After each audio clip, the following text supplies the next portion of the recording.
This is Smart Sleep Lab. Today's theme is wine. Close your eyes and listen until you're asleep.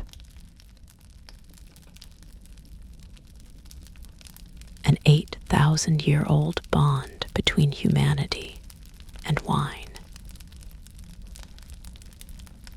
It is believed that humans began gathering grapes to make wine approximately 8,000 years ago. This coincides with the time when our ancestors began to transition from a hunter-gatherer lifestyle to a settled agricultural lifestyle where they stayed in one place and cultivated crops. Wine was born almost simultaneously with the birth of human civilization.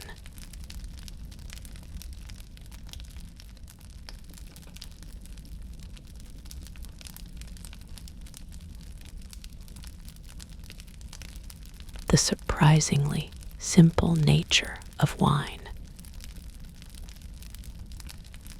Wine is perhaps the simplest and most natural beverage of all humankind's agricultural products. Ultimately, it's nothing more than fermented raw grape juice.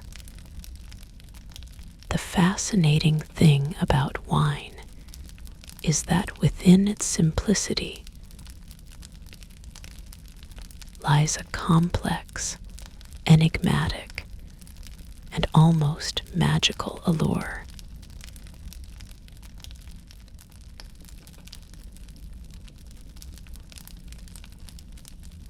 Spontaneous fermentation initiated by crushing under gravity. The origins of wine may have been a coincidence. When freshly picked grapes were placed in a container and left to rest, the weight of the grapes crushed the berries underneath, releasing the juice. The yeast on the skins then took action, starting natural fermentation, and before you knew it, an alcoholic beverage was created. It was from this primitive scene that humankind's winemaking began.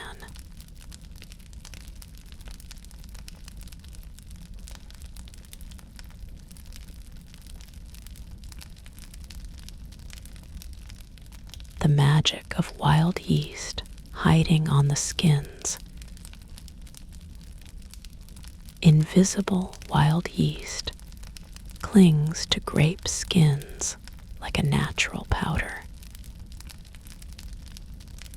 When grapes are pressed to produce juice, this yeast devours the high sugar content in the juice and converts it into alcohol. This natural cycle is the fundamental mechanism by which wine is produced.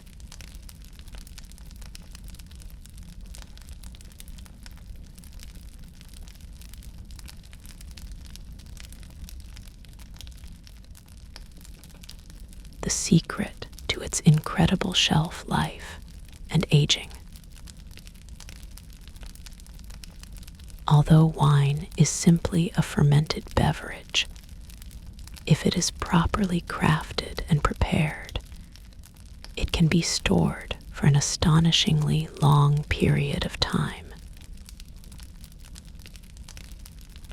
It can remain deliciously drinkable, not just for months or years, but for decades or even centuries. This long shelf life is possible because wine itself has alcohol content and is completely isolated from air. Wine also ages slowly through chemical changes caused by the action of acids and tannins, while whiskey and other distilled spirits are the best in terms of shelf life.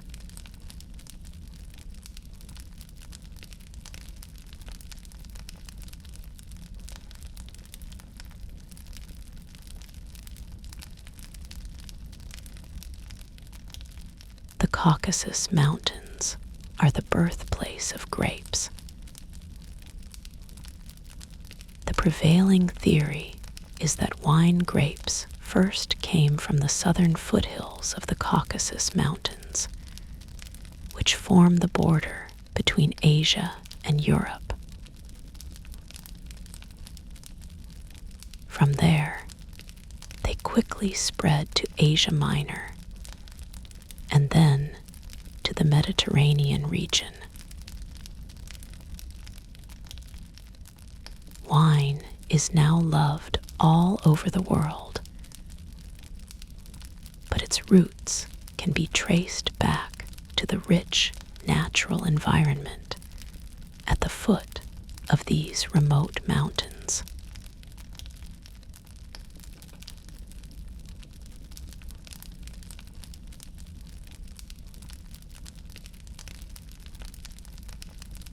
Why wine was considered a gift from God. To ancient people, wine wasn't just a drink. It was considered a special gift from God. Drinking wine had the mysterious power to alter one's state of consciousness and induce a sense of euphoria. In an age when science couldn't explain it like it does today, it must have seemed like a miracle wrought by God. On a more practical level, in an era when raw water was easily contaminated, wine, containing alcohol and acid, was also a safe fluid that wouldn't upset the stomach. The fact that it prevented illness and sustained life was another major reason why it was considered a blessing from God.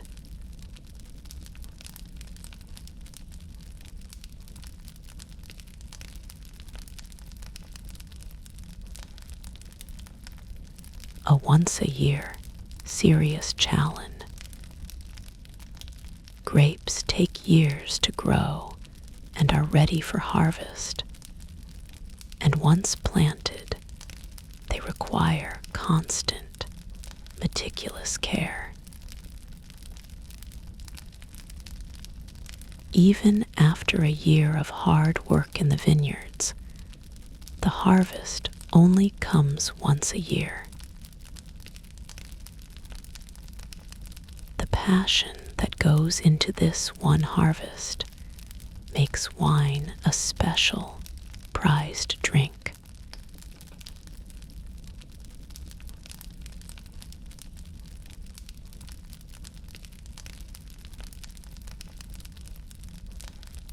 Wine offered for the journey to the afterlife. In civilizations such as ancient Egypt and Sumer, wine was not only consumed at important junctures in life, but also offered as an offering to aid in the journey to the afterlife. It was considered a sacred drink, essential for quenching the thirst of kings and pharaohs as they embarked on what could be considered the ultimate birth into the afterlife and ensuring their happy journey.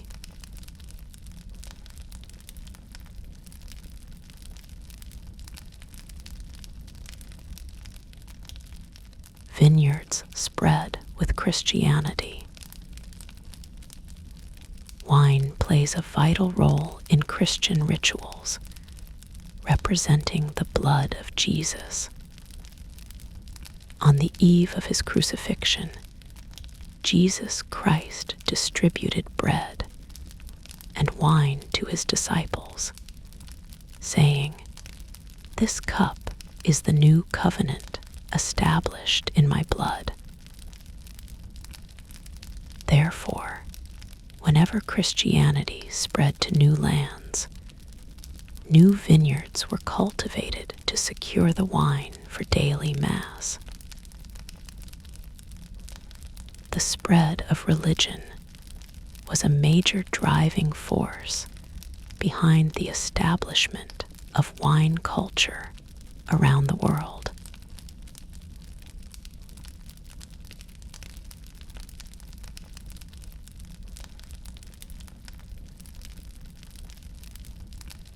Wine is grown everywhere except Antarctica. Wine was once produced only in limited regions, but today grapes are grown on every continent except Antarctica. Apart from the frigid regions, almost every place where humans have settled produces wine that reflects the unique character of the land. Isn't that a fascinating story?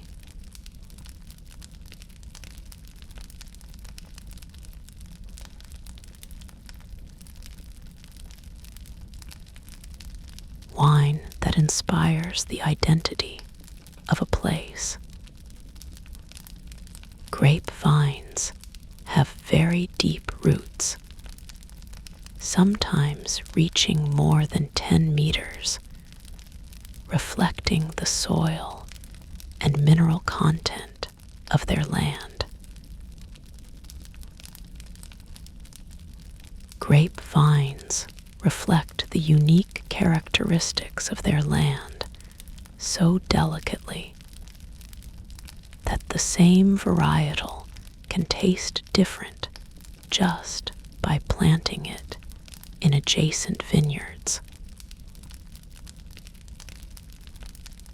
Wine has come to be revered not simply as a product, but as a part of the identity of a place.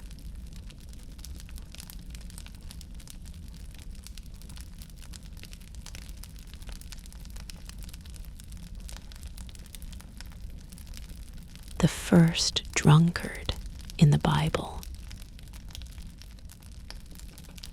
The Old Testament's book of Genesis describes Noah, who survived the great flood and became a farmer, planting the first vineyard. He then drank the resulting wine, became drunk, and fell asleep naked in his tent.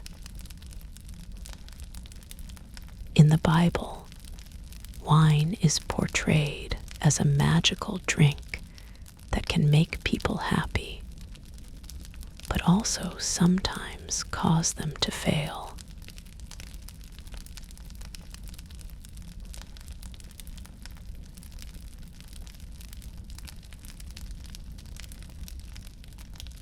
Systematic agriculture 6,000 years ago. Archaeological evidence indicates that planned grape cultivation began somewhere in Asia Minor as early as 6,000 BC. From a life of casually picking wild grapes to into a settled lifestyle where people managed their own fields and produced wine. This transition marked a major step toward Western civilization, which continues to this day.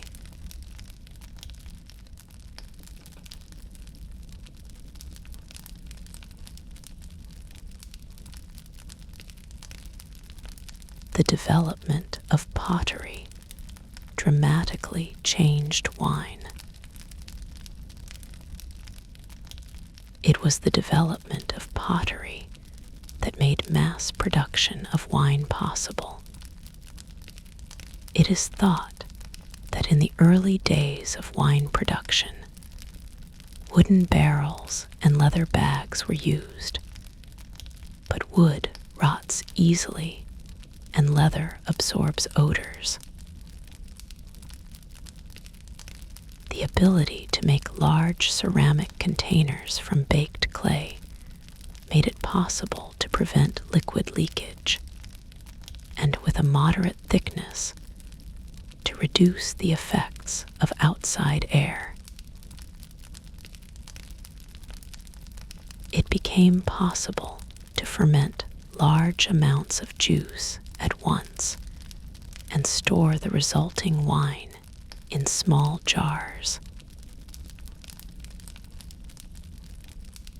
The technology of pottery, which emerged around 6000 BC, became the infrastructure supporting wine culture.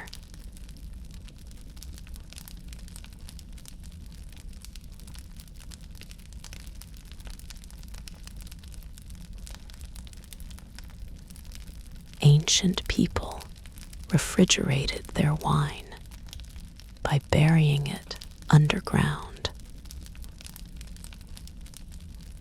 Ancient peoples used their ingenuity to preserve wine for a longer period of time.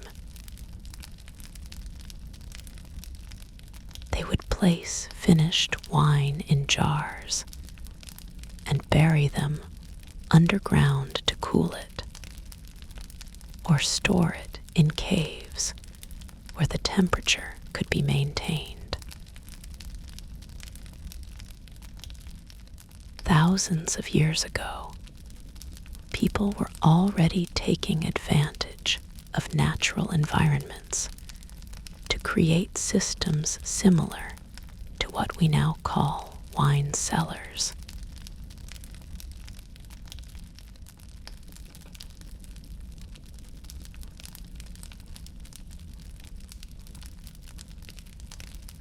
A thin-necked vase blocks oxygen.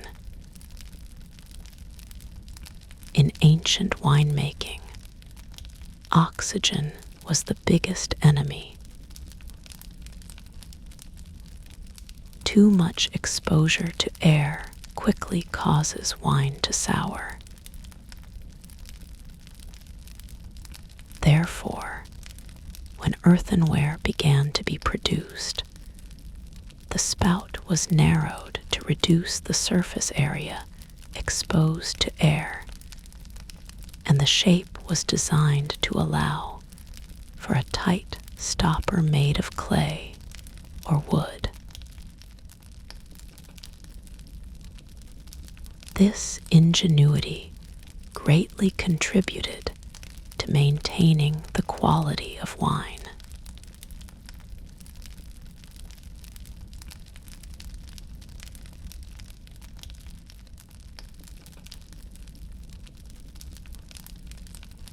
The official name of wine grapes.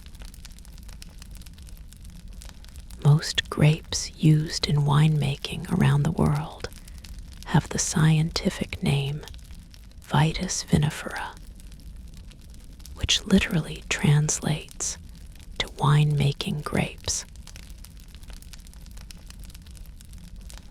These grapes are so naturally concentrated that their alcohol content rises to 12–15% simply by being left to ripen.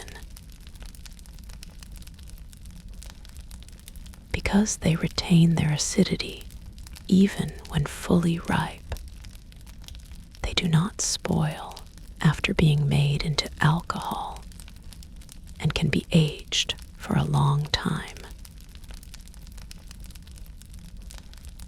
Their small size, thick skin, and numerous seeds make them somewhat difficult to eat raw, and they can sometimes be perceived as overly sweet.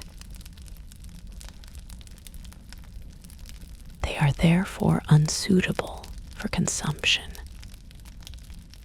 Of the thousands of grape varieties, only this species possesses an overwhelming balance of sugar and flavor, enabling them to produce the finest wines.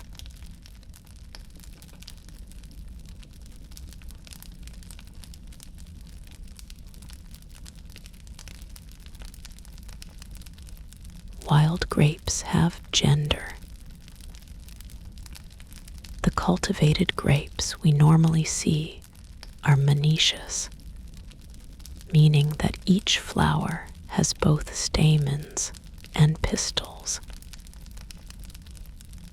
However, wild grapes are actually dioecious, meaning that they are divided into male and female plants.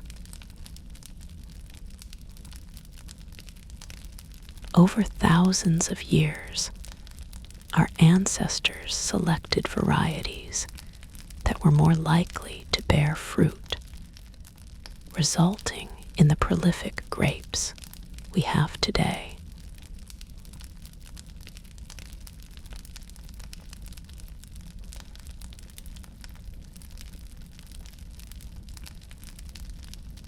Harsh environments enhance unique character. Grapevines are incredibly resilient plants, adapting to even the most challenging environments. They're cultivated on the steep slopes of the Alps, in windy, sandy soils, and even in the thin air of the Andes. When attempting to thrive in these harsh environments, grapevines sometimes undergo spontaneous mutations, resulting in unique flavors unique to that region.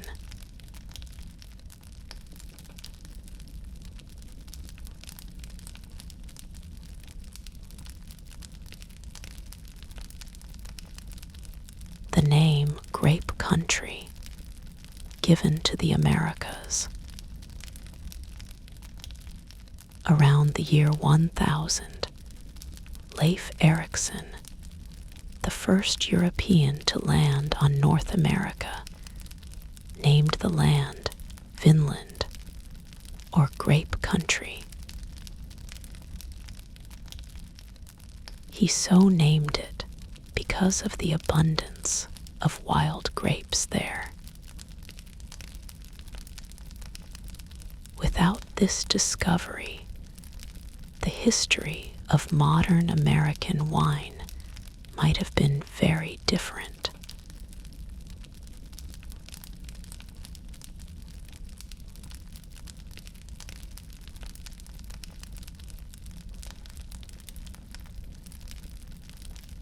European grapes have been on the brink of extinction. In the late 19th century, a historic incident occurred in which grapevines across Europe were nearly wiped out. The cause was a 1 millimeter long insect called the Phylloxera grapevine aphid. It had attached itself to seedlings brought over from America.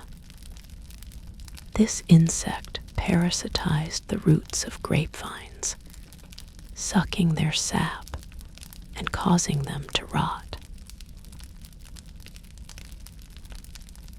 Starting in France, the damage spread to Italy, Spain, and Germany. Wine production plummeted to less than a quarter of its original volume. People desperately resisted the disease by burying raw liver in their fields, releasing toads, and spraying highly toxic chemicals, but nothing worked. The technique of grafting saved them from this despair. This method involves using American grapevines as roots, and then attaching European grapevines to them. Native American grapevines had developed resistance to this insect through millions of years of evolution. Thanks to this ingenuity, we are still able to enjoy traditional European wine varieties today.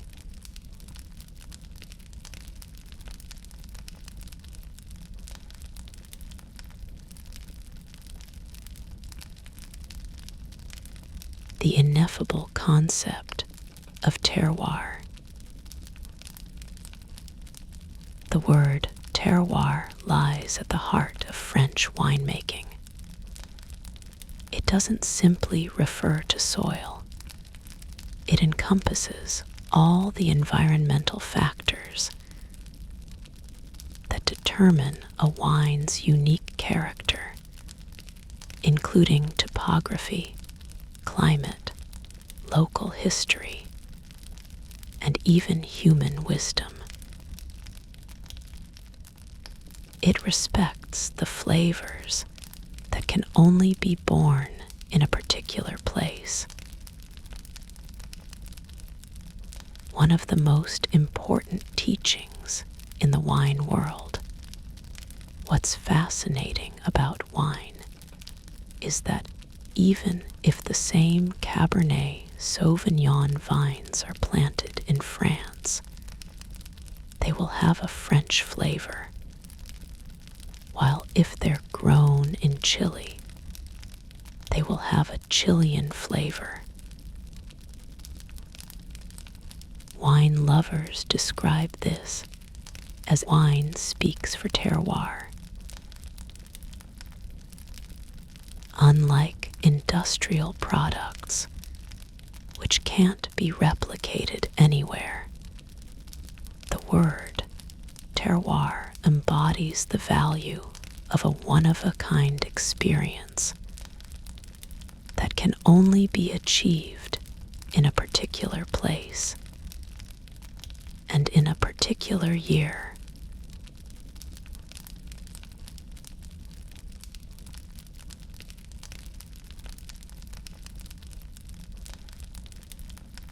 The fight to protect disappearing indigenous varieties.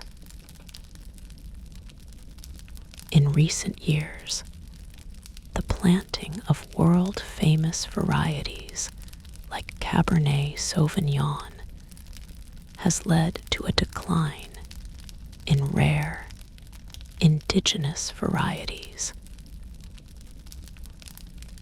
It's sad to see the diverse grape varieties that have been passed down for thousands of years disappear, while famous brands thrive. Now, a movement is beginning to reevaluate the value of these indigenous varieties.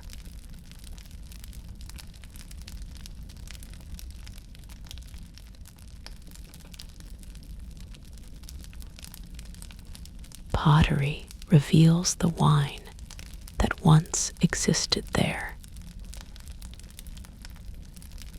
Archaeologists can detect wine in pottery fragments thanks to a compound called tartaric acid.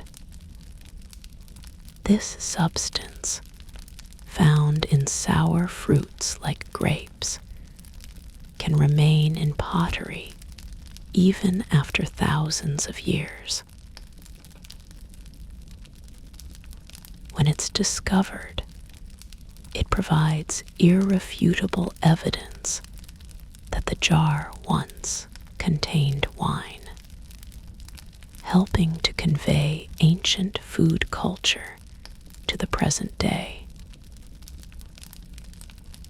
The oldest known evidence of wine production was discovered in Georgia, dating back approximately 8,000 years.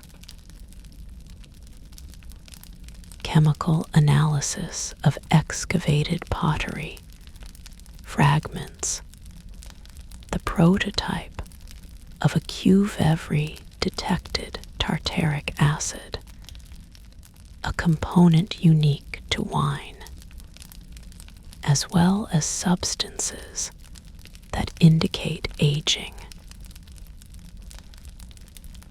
This discovery solidified Georgia's position as the birthplace of wine.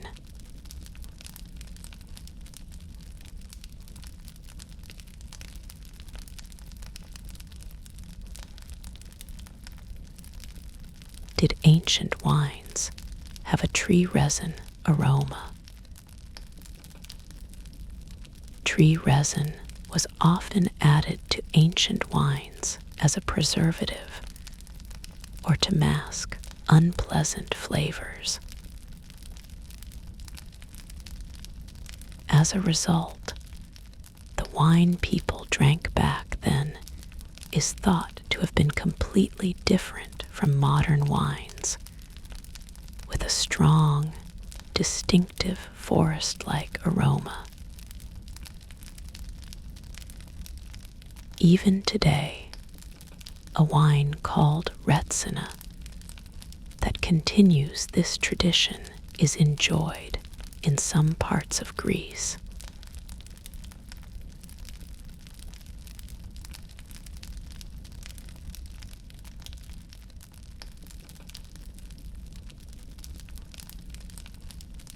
Silver wine vessel found in royal tomb.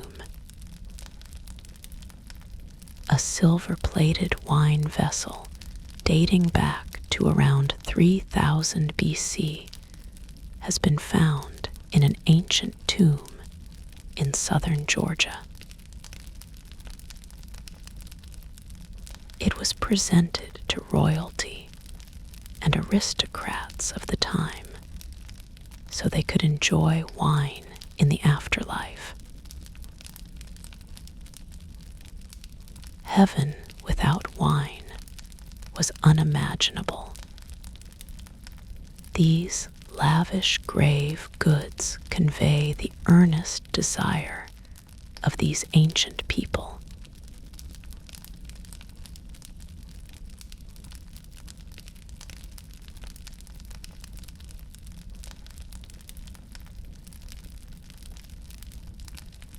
Bar rules enshrined in the Code of Hammurabi.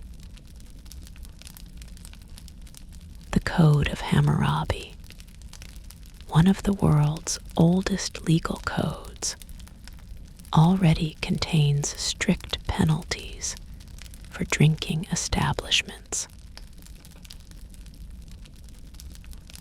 This shows how common and socially important places where wine was served were at the time. It's surprising to learn that rules aimed at preventing unfair practices and disturbances existed even before the Common Era.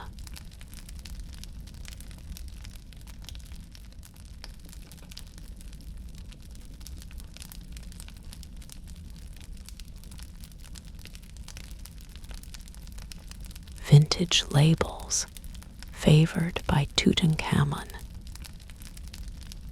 King Tutankhamun's tomb contained many wine jars. Amazingly, the jars bore labels detailing the maker's name, region of origin, and even the year of production. Just like us today, the ancient Egyptians understood the value of information about who made a wine, where, and when.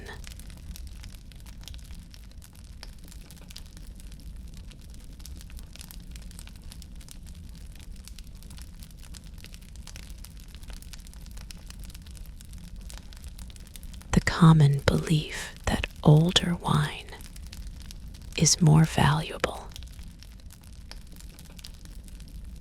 Analysis of wine found in Tutankhamun's tomb reveals that in ancient Egypt, the older the wine, the more valuable it was. The finest, aged wines were chosen as the drink to be enjoyed at the end of one's life. The idea of the value of aging has been deeply rooted in wine culture for thousands of years.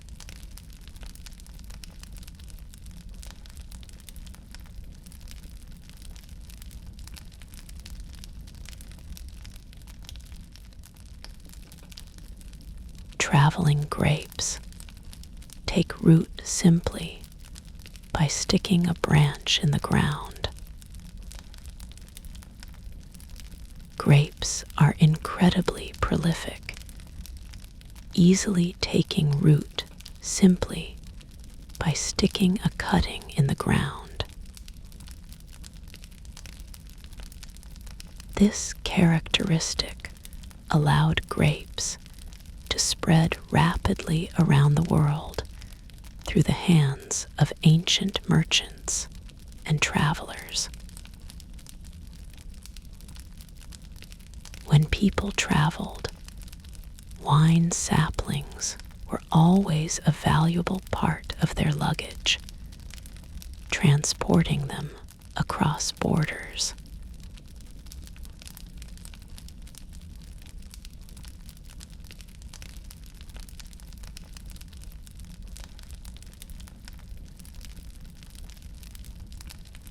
Wine prescriptions written by Hippocrates, the father of medicine.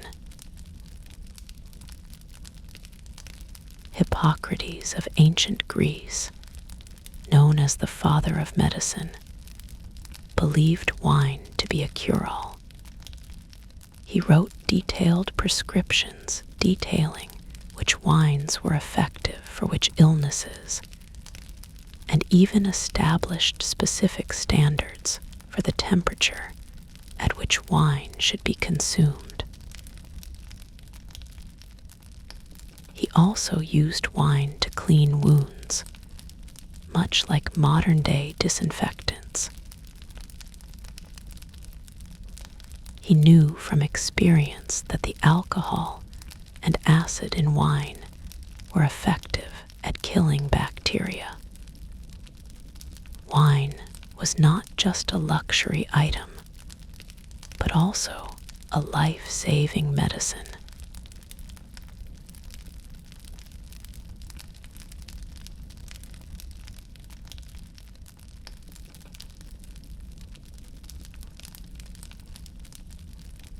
Was ancient Greek wine diluted 20 times?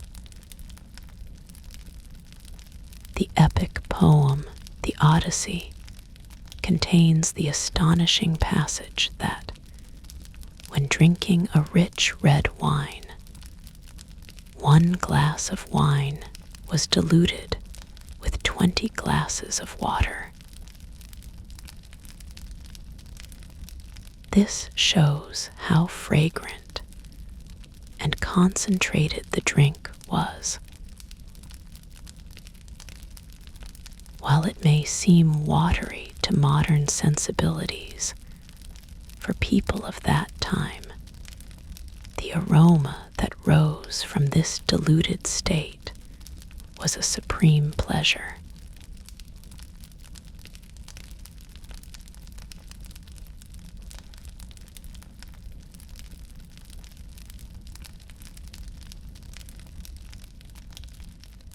Is drinking wine straight a barbarian gesture?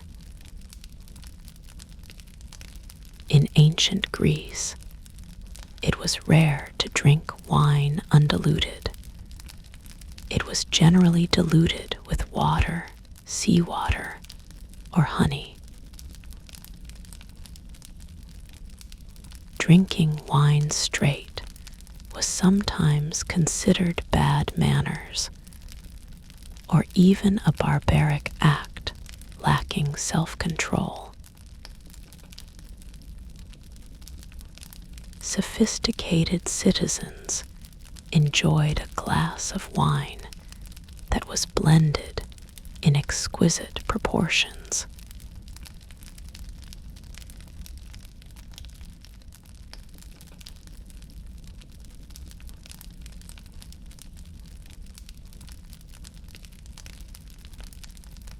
A single tree carrying culture and tradition, tracing the history of wine, reveals that it's not just a story of alcohol, but a tale of human migration and the building of civilization. A single grapevine has colored the world, crossing oceans and mountains, intertwining with religion, art, and medicine. The glass of wine we hold today contains 8,000 years of human wisdom.